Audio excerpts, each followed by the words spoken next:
Hey, it's Bitty Penny. Welcome back to my channel. Today I am playing with this printable and it's mine, you guys. I designed this and released it at my Halloween craft fair, the virtual event. And I wanted to make 5 cards with it. I actually want to make a lot more than 5 cards with it, but that's how many we're going to make in this video. So I'm giving you a quick glance at everything that comes in the kit. It is available in my Etsy shop. And by the way, a lot of the ladies who were in the craft fair still have products available. You can still shop on their Etsy pages and at their websites. So I just wanted you to know that if you missed the event, it's okay. You can still purchase items if you're interested. All right. So when I designed this, y'all know I have a ton of pattern paper. It's my weakness. So I knew that I just didn't need to design a few pages and that I would combine it with my pattern paper in my stash. So I grabbed this paper pad because I thought it went lovely. It's Park Lane from Joann's, and this is the Sonoma. You've probably seen me use this. Even recently, I did a free card class here on my channel. It was a 2-part card class where we worked with a kit and then kind of took it to the next level. Okay, I have fussy cut out the elements. I tried to make that really simple. There's a couple of pieces that maybe have a little more fussiness to the cutting, but it's just 2 pieces. And so now I am jumping straight into card number 1. I am making a 5x7 card, and I'm just using this Spellbinder stamp. I don't know what it's called. I lost its package. It's old, not new. So it's just got a scripty handwriting on it, and I thought it would make for a nice background. So I stamped that out. This was a 4x6 cut apart that came in the paper pad, and I thought that also made a nice background. I designed this digital with collage in mind. Definitely it's kind of my digital version of Franken paper. And I do love layering paper. And so I did some digitally in the design of the kit, but then I also just want to actually physically layer paper in the cards that I make as well. So I had this leftover scrap from my 5 cards, 1 kit with Jamie with Not Too Shabby.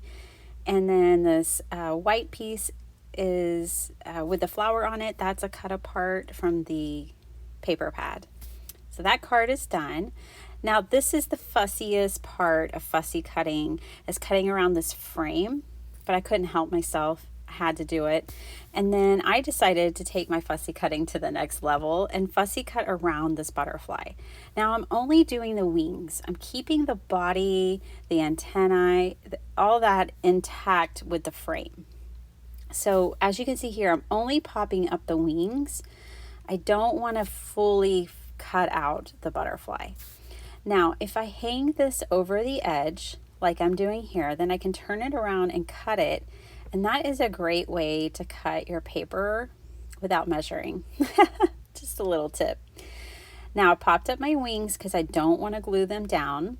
I want to glue down everything else with this backing paper. I just thought if I'm going to pop the wings up, it wouldn't be nice to have some pretty paper behind them.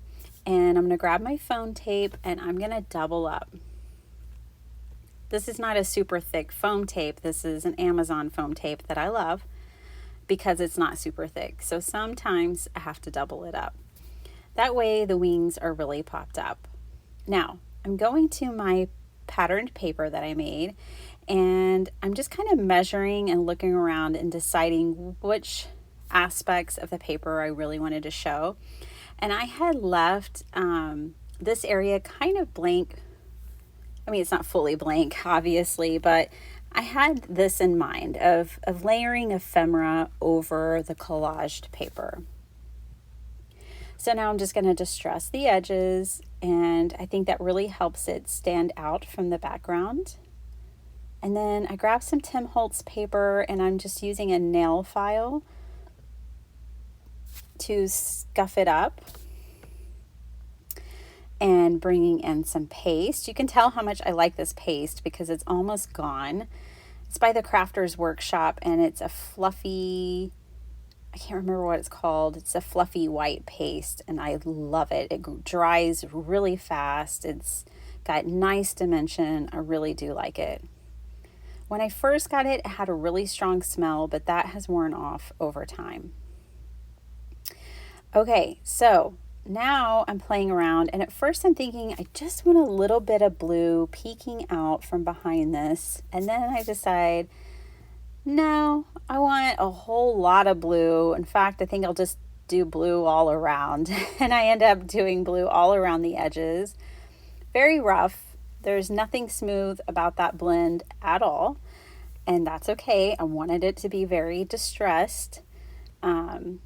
And now I'm using the same stencil that I had used my paste with and doing the corners with that. It's like a hexagon bee kind of design. Sprayed some water on it, picked up the residual water and kept distressing it even more. And then I brought in my Perfect Pearls. Are you guys like me? Like, you use a product, you use it, then you kind of don't use it for a long time, and then you fall in love with it again. Well, that's been the story of me and my Perfect Pearls. If you watched my video on Monday when I made 5 cards, you know that's true. So I put that down, and now this card is finally done. Card number 3. So I designed this kit knowing that some people might be crazy about Halloween and they want Halloween, and some people might not. So it's called Bitty Bit of Halloween and Fall, because I just did a little bit of both. So this card is going to be a Halloween card, and I just love this piece of ephemera. And I tell you what, this paper is gorgeous, you guys. No matter which way you slice it, it looks good. So even if you didn't want to put that piece of ephemera on this, I'm making a slimline card right now. You could totally leave it off. I mean, maybe I'm biased because I created it, but like, this paper to me is just so lovely. You don't need a whole lot to go with it. So right now I'm just using my scraps, and I am backing the paper, just adding another layer back there. And so I'm going to glue those down. This is about the smallest width of a scrap that I'll keep, but I definitely keep those 1/2-inch scraps of paper, like, because I can use them for things like this. I can use them to finish off the inside of the card. Again, back to Monday's video with the Not Too Shabby sketch. It called for 1/2-inch strips of paper. I mean, it's perfect. So you can do a lot with those strips of paper. I'm just gluing everything down with my Lineco PVA glue. And then I decide I wanted to add a bow with this very narrow black satin ribbon. I actually got this at Joann's as well. Regular price, 99 cents. Can't beat that. And it ties beautifully. I really like it. That was card number 3. Now we're on to card number 4. It is another Halloween card. And this is the other one that's a little fussy down there where the paper laces, as far as fussy cutting out, but otherwise the straight lines. And I just love this cutie with her paper hat on. Oh, I just think she's precious. So there's not much that needs to be done. I just tie a bow. Last time on the 3rd card, I just put a bow on the ephemera. This one I'm wrapping it around and securing it. And now, because I think that girl is just so cute and the ephemera is already like pretty much done, I just cut up a piece of paper. It measured 6.5 by 4.5, and I mean, this card is super simple. This would be a great beginner card. I'm just putting down that background. Then I am using my scraps to pop this up a little bit. So when you're cutting 5x7 bases and you have the scraps left over, you can save them and use them instead of foam tape and pop up your pieces. I did a lot of that with these cards. And this card is done. I mean, I'm going to add some confetti, but besides that, this card is done. Super simple. Still just so beautiful. So I hope you guys are doing great. Thank you for watching. Thank you for supporting the virtual craft fair, you guys. It was so much fun. I hope you guys enjoyed it. You know, I said it in the craft fair, but I just wanted to bring different experiences to you here on my channel. It's a way for me to say thank you to all of you, and keep you engaged and entertained, because why else have a channel if you're not entertaining? So I do hope you guys enjoyed it. Okay, I'm just cutting my paper up, getting a couple more panels. These are like A2 size panels, so these are 4x5 1/4. And then I brought in another cut apart from the paper pad, and I just thought it went perfectly with that card. And I actually only end up making one.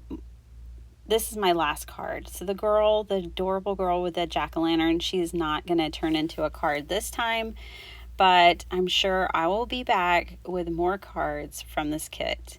So I used my scrap paper there and popped this up. More confetti. This time I'm using those amber gems and just filling in. They were the perfect size for the centers of these flowers. And then I added a few more in around the card. They add such a nice little touch of shine. It's just, and texture, they're just really nice. I did take it to my sewing machine and stitched at the top and the bottom. I also just ever so slightly blended around the edge with my ink. So these are the 5 cards I'm going to show and share with you guys now. I want to say thank you to everyone who has purchased the kit already. This video, I hope, inspires you to print those pages out and start making things. Of course, these printables are great for cards, junk journals, because that's my jam. So I can't wait to see what some of you make. Tag me on Instagram, please, or here on YouTube. You might give me a shout out and let me know.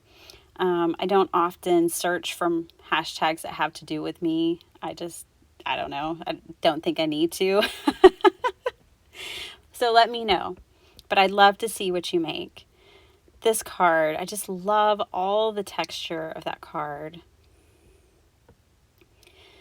And here is this one. I mean, really, they're all pretty simple. That butterfly card took the most techniques, I guess, to pull off. The rest is really just cutting paper down and gluing it. So I love using paper like that. And look at this little cutie. Just so adorable. There's a lot of foiling in this paper, and the patterned paper that I use, so that's a nice touch as well. I just love the contentment on her face. Like, she's just at peace, isn't she? She just has some joy. I really like her. Okay, and thankful and grateful. Yeah, I needed some more thank you cards, so I really love this one too. I hope you guys enjoyed this. Let me know what you think down below. If you would like to get this printable, I would like that too. It's in my Etsy shop. And I hope you guys enjoy it. Thank you so much for watching. I'll have another video for you on Friday. Bye, everyone.